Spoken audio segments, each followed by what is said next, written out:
नमस्कार दोस्तों, जय हिंद। आप सभी को 26 जनवरी और गणतंत्र दिवस की हार्दिक शुभकामनाएं। आज के सेशन में हम बात करेंगे 26 जनवरी के बारे में कि इस दिन का महत्व क्या है और 26 जनवरी को या 26 जनवरी 1950 को संविधान हमारे देश में लागू हुआ, लेकिन ये बन के तैयार हो गया था 2 महीना पहले ही। तो क्या कारण है कि इसको हमने 2 महीना बाद लागू किया? तो चलिए जानते हैं इसका इतिहास और कुछ कहानियाँ इसके बारे में। इसके लिए आपको 3 डेट ध्यान में रखना होगा। पहला है 15 अगस्त 1947।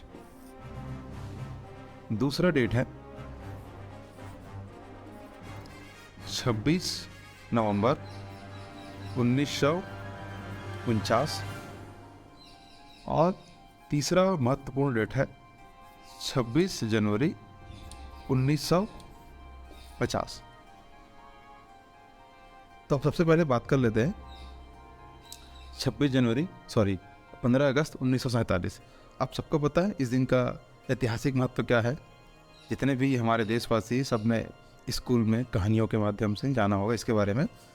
तो आप सबको पता है कि इस दिन हम जो है अंग्रेज़ों से आज़ाद हुए थे। हमको इस दिन आज़ादी मिली थी। काफ़ी संघर्ष करने के बाद, काफ़ी बलिदानों के बाद। अपने कई क्रांतिकारियों के बारे में सुना ही होगा। इससे पहले हम जो है फ्री नहीं हुए थे, इन द सेंस कि आप कह सकते हो कि हम ब्रिटिश कॉलोनी के रूप में जाने जाते थे। ब्रिटिश सरकार का हम पे रूल था। हम पे किसी भी तरह का कोई भी जो हमारे राइट्स हैं वो नहीं मिले हुए थे। हमारे देश में शासन व्यवस्था ब्रिटिश सरकार के जो कानून है, इंडियन गवर्नमेंट एक्ट 1935, उसके तहत रूल होता था। और ना ही इससे पहले हमारे पास स्वतंत्रता थी। इनफैक्ट हमारे जितने भी रिसोर्सेस हैं उन सब पे अंग्रेजी शासन या ब्रिटिश का ही कंट्रोल था। उससे पहले हम फ्री नहीं हुए थे। तो 15 अगस्त 1947 को हम इंडिपेंडेंट हो गए थे, फ्री हो गए थे। इसलिए हम इसको इंडिपेंडेंस डे के रूप में भी सेलिब्रेट करते हैं। ये इसका अलग ऐतिहासिक महत्व है। दूसरा डेट इम्पोर्टेंट डेट है 26 जनवरी। 26 जनवरी को हमारे देश में हम फ्री हो गए थे, लेकिन उसके बाद भी इस डेट से लेके इस डेट तक आने तक हम पूर्ण रूप से स्वतंत्र तो हो गए थे, लेकिन हम पे कहीं ना कहीं एक ब्रिटिश सरकार जाए या उसका शासन ही लागू होता था, उसी के माध्यम से रूल होता था। उस टाइम पे वायसराय थे, आखिरी जो है आप सबको पता होगा, लास्ट वायसराय जो थे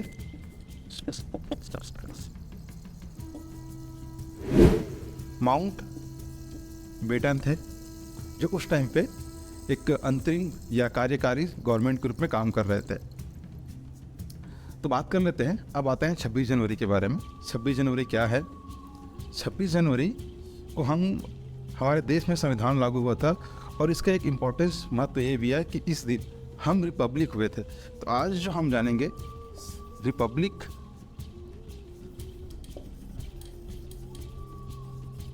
रिपब्लिक का मतलब क्या होता है, ठीक है। और एक डेट है 26 नवंबर 1949 को। 26 नवंबर 1949 को हम कॉन्स्टिट्यूशन डे के रूप में भी सेलिब्रेट करते हैं या संविधान दिवस के रूप में भी हम इसको मनाते हैं। लेकिन क्या कारण है, जब हमारे देश में हमारा जो संविधान है, हमारे संविधान सभा या देश के जितने भी लीडर थे उनके द्वारा 26 नवंबर 1949 को संविधान बना दिया गया था, बट इसको 2 महीने बाद यानी कि 26 जनवरी 1950 को क्यों लागू किया गया? आप इससे डेट निकालोगे तो ये 2 महीने के बाद ही होता है। इससे पहले थोड़ी सी कुछ और तथ्यात्मक जानकारी जान लेते हैं। और आज का हमारा मेन मुद्दा रहेगा रिपब्लिक का मतलब क्या होता है और रिपब्लिक होने का अर्थ क्या है, उसी के बारे में बात करेंगे।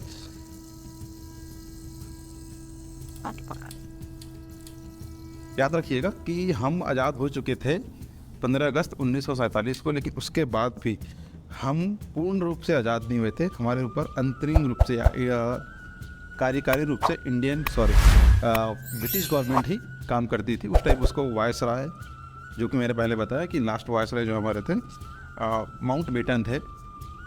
उसके बाद उन्होंने एक हमारे जितने भी लीडर थे कांग्रेस उस टाइम पे मेन पार्टी के रूप में काम करते थे, उन सबको एक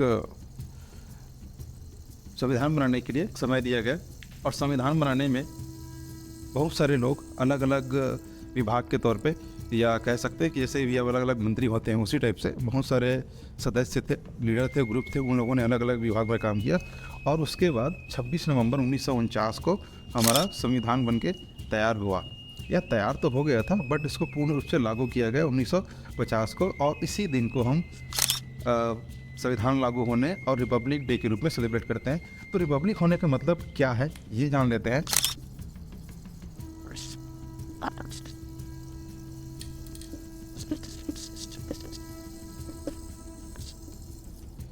रिपब्लिक का मतलब यह होता है कि किसी भी देश का है या राष्ट्र का मुखिया या हेड ऑफ द स्टेट जो होता है पब्लिक के द्वारा चुना जाता है। रिपब्लिक को हम बोलते हैं अंग्रेजी हिंदी में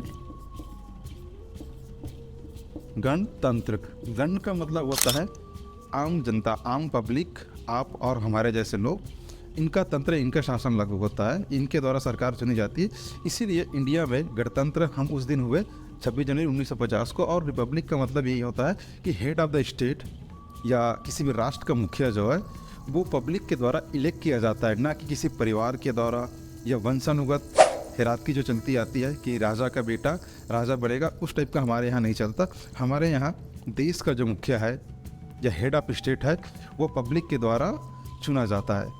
यही अंतर होता है रिपब्लिक में। और कुछ देश ऐसे होते हैं, राष्ट्र ऐसे होते हैं जो राजशाही या अंग्रेजी में कहें मोनार्की सिस्टम द्वारा भी चलाए जाते हैं। ऐसे राष्ट्र अभी भी हैं जो मोनार्की सिस्टम द्वारा चलाए जाते हैं, जैसे कि इंग्लैंड, जापान, थाईलैंड और ओमान, सऊदी अरब। इस देशों में अभी भी राजशाही तंत्र चलता है। या उनको कुछ देश ऐसे हैं जिनको आप मिक्स मोनार्की भी कह सकते हैं, जैसे कि इंग्लैंड में अभी भी क्वीन वाला सिस्टम चलता है, लेकिन उनके पास पूर्ण रूप से सारी शक्तियाँ नहीं होती। वह मिक्स होता है, पार्शली मोनार्की होता है। वहाँ पर प्रधानमंत्री होता है, प्रेसिडेंट होता है, जो कि उस पब्लिक के द्वारा, वहाँ के लोकल पब्लिक द्वारा चुना जाता है, इलेक्ट किया जाता है। बट कुछ लिमिटेड पावर जो होती है वहाँ के किंग के पास भी होती है, इसलिए इसको हम मिक्स मोनार्की कहते हैं। और कुछ देश या कुछ राज्य ऐसे हैं जो जहाँ पर पूर्ण रूप से, या आप कह सकते हैं एब्सोल्यूट मोनार्की के द्वारा चलती है। पूरी की पूरी सत्ता या पावर जो है एक ही व्यक्ति के पास होती है। उस तरह के देश में मुझे याद आ रहा है अभी ओमान, साउथ अरबी, या अरब के कुछ देश हैं जहाँ पर अभी भी एब्सोल्यूट मोनार्की चलती है। मतलब आप कह सकते हो कि वहाँ सारी की सारी पावर या सत्ता एक ही व्यक्ति या एक पर्टिकुलर परिवार या वंशानुगत चलती आ रही है, उन्हीं के पास में है। वह आप ये कह सकते हो कि जो भी कानून व्यवस्था जो उस परिवार का राजा या उस राष्ट्र का राजा जो बोले उनके माध्यम से होता है। आप ये कह सकते हो कि वहाँ के जो राजा ने जो बोल दिया बात या किसी तरह का कोई स्टेटमेंट दिया, वहीं उस देश के लिए जितने भी पब्लिक है उन सब के लिए वो कानून या नियम बन जाएगा, वो आपको मानना पड़ेगा। आप कह सकते हो कि उनका एक वचन से ही शासन है, इस तरह से आप कह सकते हो। लेकिन हमारे देश में, भारत में इस तरह का कोई भी सिस्टम या मोनार्की सिस्टम काम नहीं करता। तो आप समझ गए होंगे एक मोटा मोटी हिसाब किताब कि गणतंत्र या रिपब्लिक होने का मतलब क्या होता है, और एक मोनार्की सिस्टम से चलने वाला देश और रिपब्लिक में क्या डिफरेंस है। जब मैंने पहले बताया कि 26 नवंबर यानी कि इस तारीख को संविधान सभा द्वारा हमारा संविधान बना दिया गया था, तैयार हो गया था बन के, लेकिन 26 जनवरी 1950 को ये लागू हुआ इन द सेंस कि जितने भी आम पब्लिक थे उस टाइम पे शक्तियों का विभाजन, देश का जितना राष्ट्र है, राष्ट्र का जो मुखिया है, प्रधानमंत्री, राष्ट्रपति या न्यायपालिका, IAS अफसर, या इस तरह के जितने भी पद हैं, इन सबका डिस्कशन या विश्लेषण इस संविधान में मिलता है। और कुछ ज़रूरी चीज़ें भी थी, शक्तियों का बंटवारा भी हो। शक्तियों का बंटवारा इन द सेंस कि आप कह सकते हो कि पावर जो है किसी एक पर्सन या एक पार्टी या किसी एक विभाग के पास न रहे, ये हमारे संविधान में था। इस तरह की बहुत सारी चीज़ें हैं। आपके मौलिक अधिकार जो है ये आपके संविधान में है। ये सारी चीज़ें उस समय से 26 जनवरी 1950 से पूरे देश पे लागू हो गया। इससे शक्तियों को विभाजन हुआ। जैसे कि हमारे पास 3 जो मुख्य डिपार्टमेंट है जो वर्क करती है, जिसको आप लेजिस्लेटिव, एग्जीक्यूटिव या जुडिशियल, इन सब के बारे में आप जानते हो। इन सब पे हमारी शक्तियाँ डिवाइडेड है। किसी एक पावर के पास में, किसी एक विभाग या एक व्यक्ति के हाथ में सारी पावर्स नहीं है।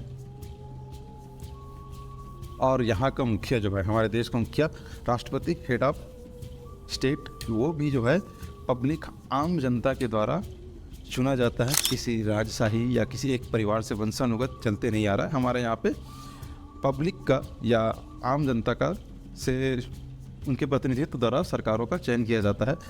चलिए बात कर लेते हैं कि 26 नवंबर 1949 को हमारे देश में संविधान लागू हुआ था। बट ऐसा क्या कारण है कि उसको 26 जनवरी 1950 को लागू किया गया? 2 महीने बाद या डिले करने का क्या विशेष कारण था? इसके लिए आपको थोड़ा सा और पीछे जाना पड़ेगा। बात कर लेते हैं 1925 से 1930 के समय की।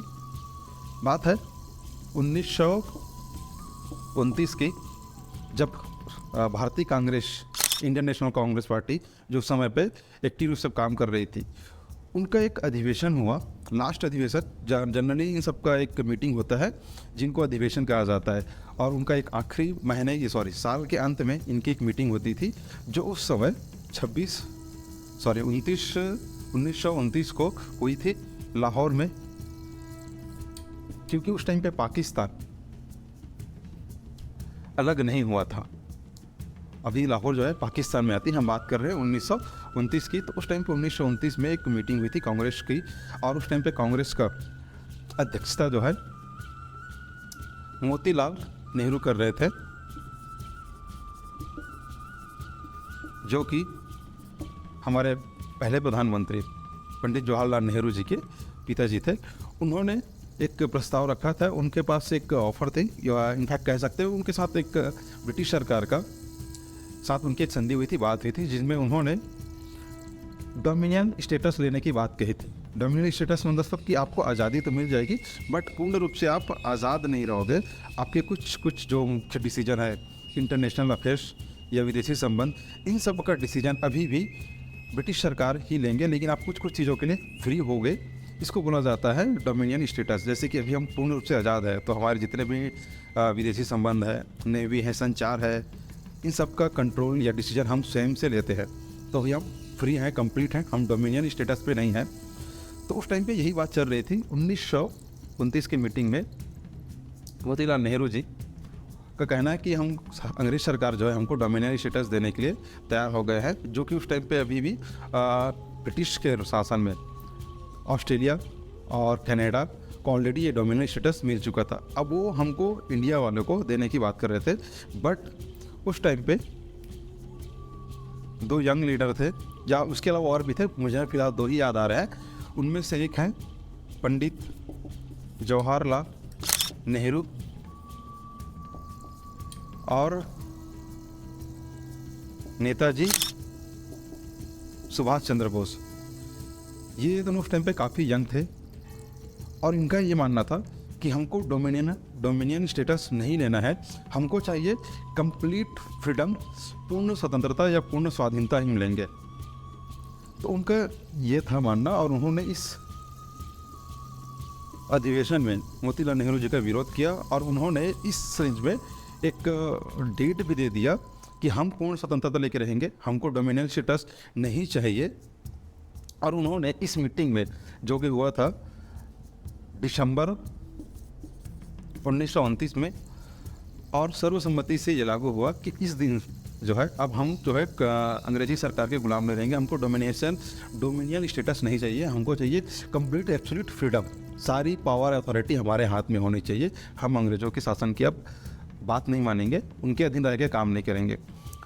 तो उन्होंने ये जितने भी मेंबर थे उन सब को साइन कराने या पेपर वर्क कंप्लीट कराने में कुछ समय निकल गया, और उन्होंने कहा था कि 26 जनवरी 1930 तक हम कंप्लीट फ्रीडम हो जाएंगे, स्वतंत्र हो जाएंगे। और उसी दिन की याद में, उसी दिन को सेलिब्रेट करने के लिए, जब हम आज़ाद तो हुए नहीं थे 1930 में, लेकिन उसके बाद भी हम 1930 के बाद, क्योंकि हमको पता है कि हमें आज़ादी हमको मिली 1947 में, लेकिन हमने 1930 को ही इस अधिवेशन के बाद से घोषणा कर दिया था कि हम कंप्लीट फ्रीडम इस दिन लेके रहेंगे और हम इस दिन तक स्वतंत्र हो जाएंगे।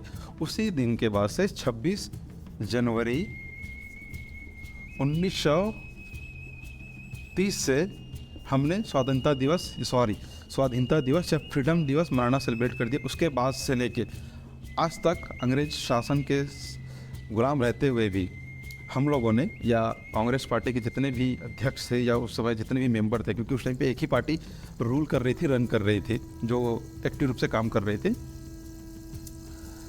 फिर हमने ये सेलिब्रेट किया 26 जनवरी को। हम 26 जनवरी 1930 के बाद से उस दिन की मेमोरी में, याद में 26 जनवरी के दिन को ही स्वाधीनता दिवस या फ्रीडम दिवस के रूप में हम सेलिब्रेट करते आए। बट उसके बाद हम लोग कंप्लीट फ्रीडम मिल गया 1947 में, और हमारा संविधान बन के लागू हो गया 26 नवंबर 1949 को। इसीलिए उन्होंने इस दिन की महत्व को बचाए रखने के लिए, भाई हम मनाते आ रहे हैं तो हमारा इस दिन का वैल्यू बना रहे, और इस दिन की इम्पोर्टेंस या महत्व को बचाए रखने के लिए ही 26 जनवरी 1950 को हमारे देश में संविधान जो है बन के लागू हो गया था 1949 को। लेकिन उसके बाद भी 26 जनवरी के दिन को हमने संविधान दिवस के रूप में लागू किया, ताकि हमारा 26 जनवरी, जो कि 1930 से इसके इम्पोर्टेंस चली आ रही थी, उसकी महत्व को बचाए रखने के लिए 26 जनवरी 1950 को हमारे देश में संविधान लागू किया गया। ऐसा नहीं है कि 26 जनवरी 1949 को संविधान के कुछ पार्ट जो है लागू हो चुके थे, लेकिन कंप्लीट जितने भी भाग थे, इन सभी भाग को 26 जनवरी 1950 को लागू किया गया। तो ये थी इसकी कुछ ऐतिहासिक तथ्यात्मक जानकारी, हिस्ट्रिकल फैक्ट। अब हम बात करते हैं कि 26 जनवरी को क्या होता है। 26 जनवरी को दिल्ली के राष्ट्रपति देशवासियों को संबोधित करते हैं, और इस दिन की महत्व को बनाए रखने या बचाए रखने के लिए देश के जितने भी नागरिक हैं उन सबके सामने एक सांस्कृतिक कार्यक्रम का भी आयोजन किया जाता है।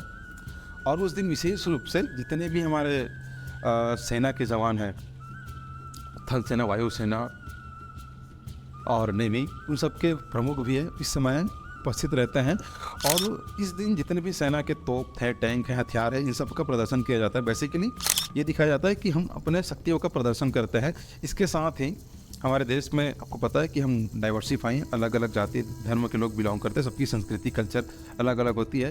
तो इस दिन कल्चरल प्रोग्राम भी ऑर्गेनाइज किया जाता है और इस तरह का कंपटीशन भी रखा जाता है। साथ ही इस दिन हमारे देश में चीफ गेस्ट के तौर पे कोई विदेशी मित्र या विदेशी देश के प्रधान या मुखिया को आमंत्रित किया जाता है। इससे ये होता है कि करने का मतलब ये है कि जैसा आपने देखा होगा पिछले बार ही कभी रूस के प्रधानमंत्री आए या उसके प्रेसिडेंट आए, पुतिन आए, बेंजामिन नेतन्याहू आए और डोनाल्ड ट्रंप भी आए हैं। तो उन लोग को बनाने का मतलब यही होता है कि उनके साथ हमारी फॉरेन रिलेशनशिप, विदेशी मित्रता हमारे साथ बनी रहे। और इंडिया की फॉरेन पॉलिसी बहुत ही ज़बरदस्त है।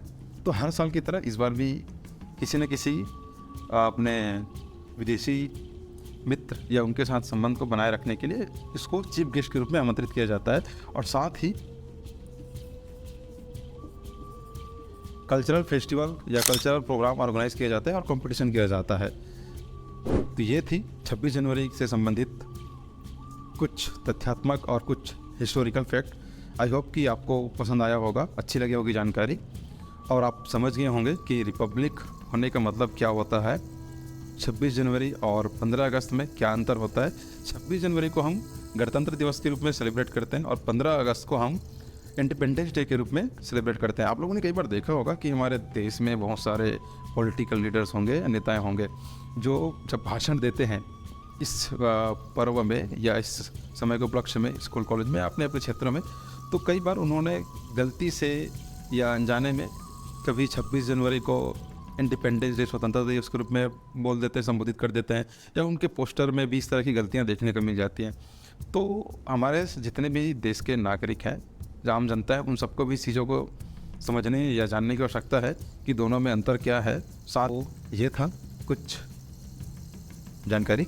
आई होप कि आपको पसंद आया होगा और आप समझ गए होंगे कि गणतंत्र होने का मतलब क्या होता है। गणतंत्र होने का मतलब बेसिक मतलब यह है कि यहाँ का हेड ऑफ स्टेट या मुखिया जो है किसी भी राष्ट्र या देश का, वो एक राजशाही परिवार के तंत्र द्वारा नहीं चलता, एक पब्लिक के द्वारा, आपके और मेरे जैसे लोग से चुने हुए सदस्यों के द्वारा वो चुना जाता है। जैसे कि हमारे यहाँ राष्ट्रपति जो है आम जनता या पब्लिक के चुने गए द्वारा, आपके और मेरे द्वारा चुने गए विधायक, एमएलए या एमपीज़ के द्वारा ये चुना जाता है। तो यही मतलब है कि हेड ऑफ स्टेट जो है वो आम जनता द्वारा चुना जाता है, और मोनार्की सिस्टम में वंशानुगत एक परिवार के द्वारा चलाया जाता है, और उसके पास पूरी की पूरी पावर किसी एक व्यक्ति या किसी एक परिवार के हाथ में ही होती है, जो कि मोनार्की सिस्टम में होता है। और हमारे यहाँ शक्तियों का विभाजन अलग अलग डिपार्टमेंट के साथ में होता है। तो ये थी 26 जनवरी के बारे में कुछ बेसिक जानकारी। आई होप कि आपको ये जानकारी अच्छी लगी होगी। यदि जानकारी अच्छी लगी या वीडियो अच्छी लगी तो प्लीज़ अपने दोस्तों के साथ शेयर ज़रूर कीजिएगा। और आप सबको एक बार फिर से गणतंत्र दिवस की हार्दिक शुभकामनाएं। जय हिंद। मिलते हैं अगले वीडियो में।